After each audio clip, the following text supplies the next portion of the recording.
Hello, everybody. This is your science task for today, and you'll be glad to know I'm not going to be talking for a long time. Um, so, what you're going to do today is create a poster regarding endangered species. Now, I've uploaded this one plus one more. These ones are not perfect at all, but just so you can have an idea, this one has a good range of images, background features, and also text. So what I would like you to do is choose one animal, ideally choose one animal to focus on, which is endangered.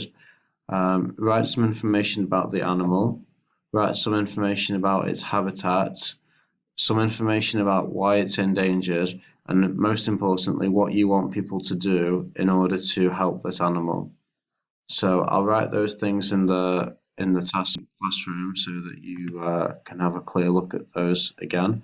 Um, there's also another example which I like the look of, which doesn't really have much text, but for a couple of people who find writing a bit more difficult, you might want to have something that's more focused on the images.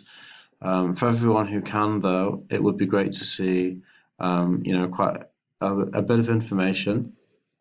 When you're doing a poster, obviously, you have to make a balance between having enough information to inform people, but not overloading the page too much, because if the page is too overloaded, you won't catch people's attention. People won't want to stop and read it, and so all of that information then becomes wasted if people are not stopping to read it.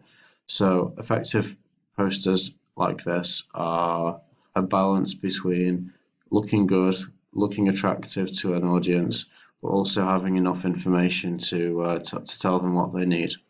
So again, you can see the main points you need to cover. Let me know if you have any questions. Hopefully, I'll be looking forward to seeing some good examples later.